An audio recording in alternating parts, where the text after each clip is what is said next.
Assalamualaikum warahmatullahi wabarakatuh dan selamat malam. Baik, hari ini adalah pertemuan yang pertama dari mata kuliah perilaku keorganisasian ya. Jadi saya adalah dosen pertama sebelum Pak Arafah. Jadi di sini untuk perilaku keorganisasian kita akan membahas untuk pertemuan pertama yaitu tentang ruang lingkup perilaku organisasi. Nah, di sini ada tujuan pembelajaran, menjelaskan definisi perilaku organisasi, kemudian apa saja yang dapat dilakukan oleh manajer, kemudian menjelaskan tantangan dan peluang bagi para manajer untuk menggunakan konsep perilaku organisasi. Kita masuk di definisi atau pengertian perilaku organisasi ya. Jadi, perilaku organisasi adalah sebuah bidang studi yang menyelidiki pengaruh yang dimiliki oleh individu, kelompok, dan struktur terhadap perilaku dalam organisasi. Di sini bahwa kita lihat kita sudah mengetahui sebenarnya apa sih perilaku itu. Perilaku adalah tingkah laku ya. Kemudian apa yang harus kita lakukan ketika kita masuk dalam sebuah organisasi.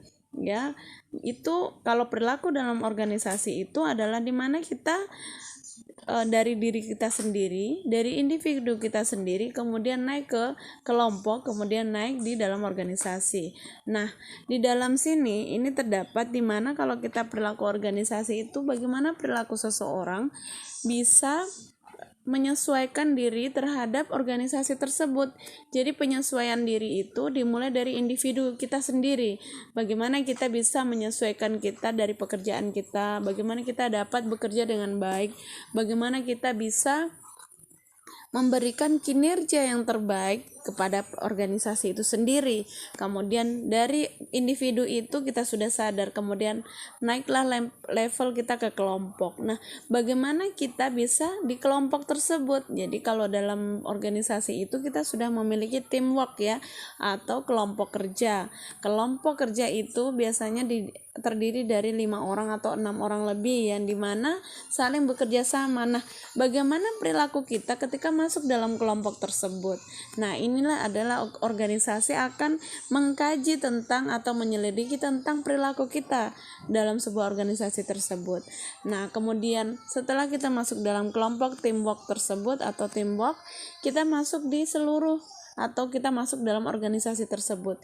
Bagaimana kita bisa menyesuaikan dengan semua orang yang ada dalam organisasi tersebut, atau kita bagaimana menyesuaikan dengan lingkungan yang ada dalam organisasi tersebut. Apakah kita mampu ataukah kita bisa memberikan kinerja kita dengan baik, apakah kita bisa memberikan hasil kita yang maksimal. Nah, disinilah mau dilihat perilaku organisasi tersebut, karena dari individu, kelompok, dan masuk dalam organisasi tersebut yang dilihat adalah kinerja kita. Jadi bagaimana kinerja kita, bagaimana kita menghadapi pekerjaan tersebut, bagaimana kita menyesuaikan.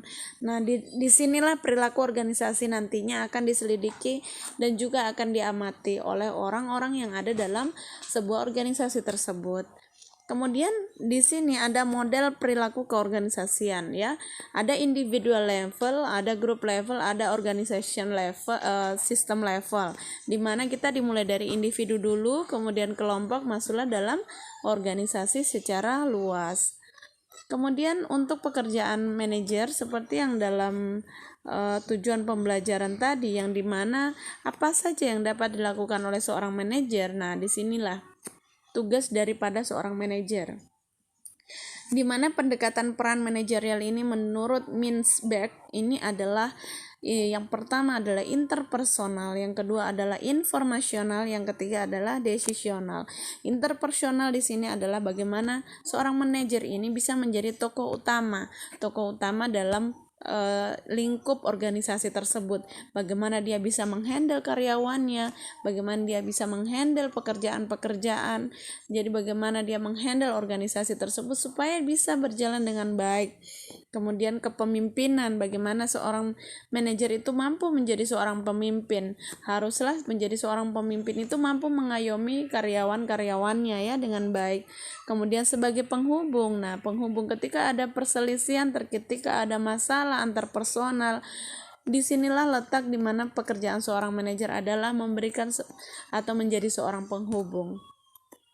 Yang kedua ini adalah informasional, di mana Seorang manajer adalah sebagai monitor atau pemantau. Pemantau di sini adalah informasi yang ada dalam suatu organisasi tersebut. Dia akan pantau, kemudian dia akan baik memantau itu atau memonitor itu informasi baik dari internal maupun eksternal.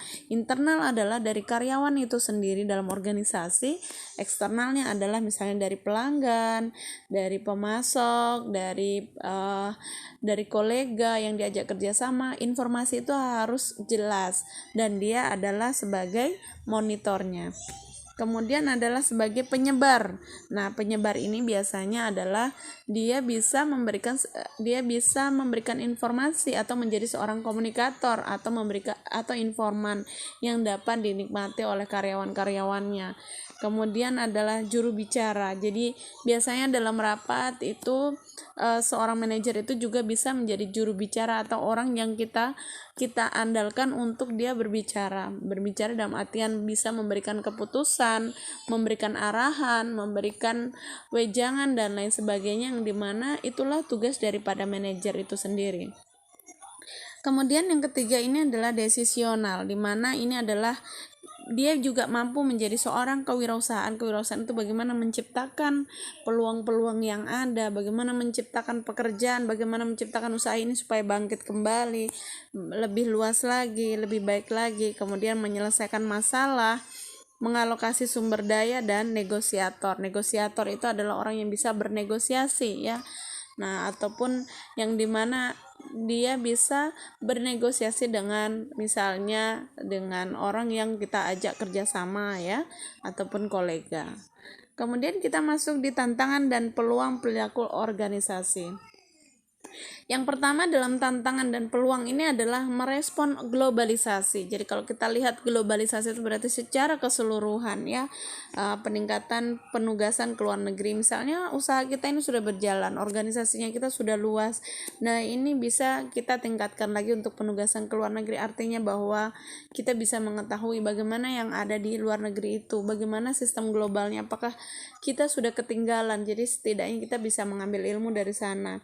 Bekerja dengan individu dengan kultur yang berbeda. Jadi jangan sampai menjadi seorang pemimpin atau menjadi dalam organisasi itu budayanya ya hanya orang-orang itu saja ya. Tidak boleh orang lain. Nah, itu yang tidak bisa karena kita Indonesia biasanya berbeda-beda, sehingga kita harus bisa menciptakan lapangan pekerjaan buat semuanya. Kemudian menanggulangi reaksi anti kapitalisme ya, memantau perpindahan pekerjaan ke negara-negara yang mempunyai tenaga kerja. Ini kalau kita berbicara mengenai globalisasi ya, mengatur individu selama perang ya, melawan teror misalnya. Jadi ini kalau kita lihat dari globalnya ya, secara keseluruhan. Kemudian ada mengelola keragaman angkatan kerja ya, mulai dari gender, agama, ras, pasangan, asal negara, disability, usia.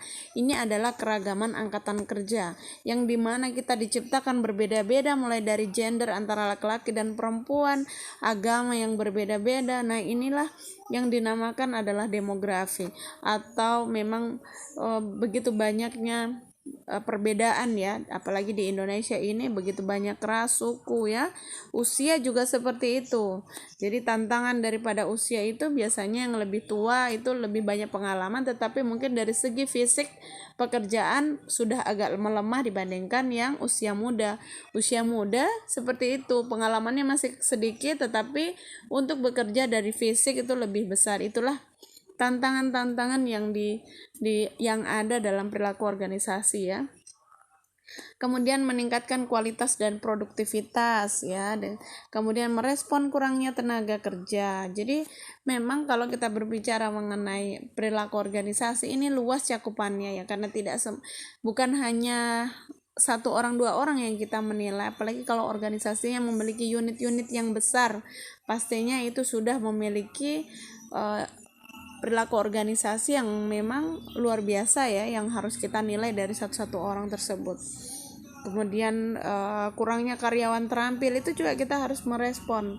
Pensiun dini dan karyawan dengan usia tua. Nah, meningkatnya layanan pelanggan ya, bagaimana harapan kualitas layanan, budaya pelanggan yang responsif. Jadi memang tantangan dan peluang ini banyak sekali. Dari beberapa ini ada peluangnya, ada juga tantangan yang harus kita hadapi. Kemudian selanjutnya adalah meningkatkan keahlian personal, memberdayakan orang, menstimulasi inovasi dan perubahan, mengatasi kesementaraan, bekerja dalam organisasi berjaringan, membantu karyawan, menyeimbangkan konflik di kehidupan dan pekerjaan. Oke, baik, terima kasih. Silahkan ditanyakan apabila ada yang kurang jelas ya. Jadi minta maaf apabila saya menjelaskan masih kurang maksimal. Nanti silahkan ditanyakan di pertemuan kita di lewat WhatsApp. Terima kasih. Assalamualaikum warahmatullahi wabarakatuh dan selamat malam.